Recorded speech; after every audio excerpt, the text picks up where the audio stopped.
Što ste rekli da hoćete da vam snimam neke razne tehnike i metode koje ja koristim, sad ću s vama podeliti neke metode koje su meni mnogo pomagale u životu, a preporučujem ih svima kada imaju, da kažem, manjak samopouzdanja ili osjećaja sopstvene vrednosti. Prvo ću reći nešto kratko o tome, a to je da kada imamo osjećaj manjka sopstvene vrednosti i kada imamo nisko samopouzdanje, uz to često ide i socijalna anksioznost i onda ne volimo puno da se okružujemo ljudima, ne volimo mnogo da srećemo druge ljude i zapravo sami sebe sputavamo od bilo koje vrste kontakata koje mogu, na primjer, da nas dovedu do neke ekspanzije u životu, do nekog napretka.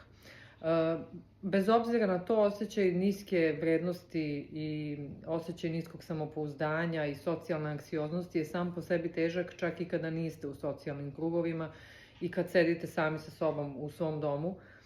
Ume da jednostavno vam kreira misli tokom dana, da vam kreira život i da vam kreira sve moguće odnose koje imate u svojoj okolini.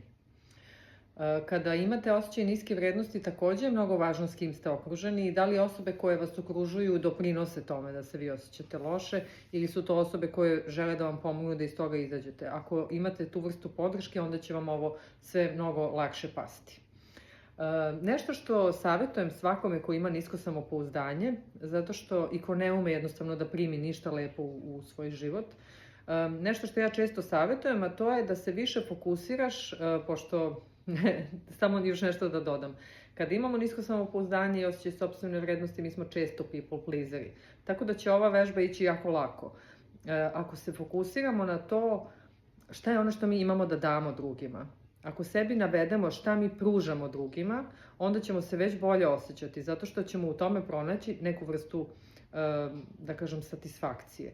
I pronaći ćemo i u tome vrednost. Znači, ja imam nešto da dam što je vredno i što je korisno. Kad god pomislite, sad ovo je jedna stvar. Druga stvar je da kad god pomislite da ne vredite, kad god imate neku, ali ovo je vezano za bilo šta u vašem životu, ili neko uverenje, ili neki osjećaj vezano za sebe, na primjer ja ništa ne radim kako treba, magično pitanje koje možete da postavite sebi, a možda ću jednom snimiti poseban video o tome, je zbog čega ovo nije istina. I kad tako postavite pitanje, vrlo brzo ćete videti zašto sam ovo rekla i zašto ova vežba je jako korisna. Ono što predlažem ljudima koji imaju nisko samopouzdanje, a njima to bude jako teško da ispune, a to je da napišete 30 stvari o sebi koje su dobre, koje su vredne. Znači 30 stvari koje imate u svojoj ličnosti ili u svom ponašanju koje su vredne, korisne za vas, za druge i tako dalje. Znači, to može da vam bude jako izazovno kad krenete da pišete, međutim vremenom raširit će vam se perspektiva i zapravo ćete vidjeti da imate da napišete i mnogo više od 30. Ako imate nisko samopouzdanje, onda verovatno sebi često govorite da ništa ne radite kako treba. Verovatno imate neku dozu perfekcionizma koja vas putava da uopšte bilo šta na kraju i uradite ili završite. I zbog toga predlažem još jednu vežbu, a to je da, znači, kad završite dan, pred spavanje napišete sebi na parče papira šta je ono što sam danas dobro uradila. Makar 3 stvari. 3 stvari koje sam danas dobro napravila. Neka to budu i sitnice. Znači, ne morate da tražite neke, eto tu recimo grešku uglavnom svi pravimo, ne morate da tražite da to bude neka ogromna stvar, nego da su to 3 dobre stvari koje ste danas uradili. Može to da bude i pomogli nekome nešto, ili uradili nešto dobro za sebe, ili napisali nešto lepo, ili pisali jutro zahvalnosti, ili uradili trening, ili prošetali, poljubili svog partnera, napravili super čorbu. Znači, bukvalno bilo šta, samo da to budu 3 dobre stvari, da uđete u naviku da pred spavanje sebe na neki način pohvalite. I možete da napišete šta planirate sutra lepo da uradite za sebe, makar jednu stvar. Neka bude jedna, nije važno. I tako ćete postepeno i polako ulaziti u stvari u taj osjećaj. Takođe, ono što, ako imate čestu težnju da kritikujete sebe, a ovo sam možda i snimila u videu da li hranite svog kritičara, mislim da se tako zove, uvek sebe zapitajte šta sam dobro sada uradila i šta mogu sledeći put još bolje. Znači šta je danas bilo dobro na ovom sastanku ili u ovom projektu ili u mom odnosu sa mojim detetom, a šta mogu još bolje da uradim.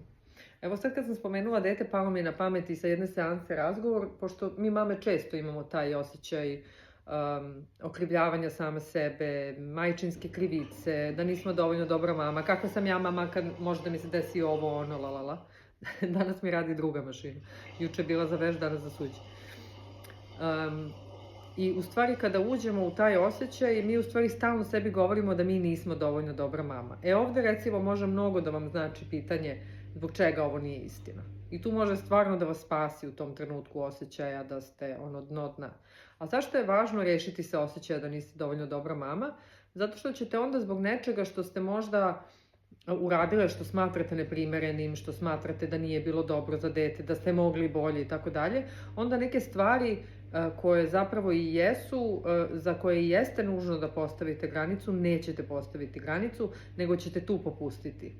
Zato što u stvari hoćete da se iskupite za to nešto što ste uradili, što po vama nije okej. Naprimer, viknuli ste na dete i sad dete hoće, naprimer, sladoled, a već je pojeo sladoled i sad vi da biste se iskupili za to vikanje, daćete mu to nešto što mu inače ne biste dali kada ne biste imali osjećaj krivice. Zbog toga je važno raditi na osjećaj krivice, ali to je sad već 5. tema. Danas sam vam navela u ovom videu baš puno stvari, čini mi se, koje bih mogla da razložim u nekoliko videa, ali evo neka stoji ovo ovako, pa ako budete hteli neku temu malo detaljnije da razradim, ja ću to uraditi. Ćao!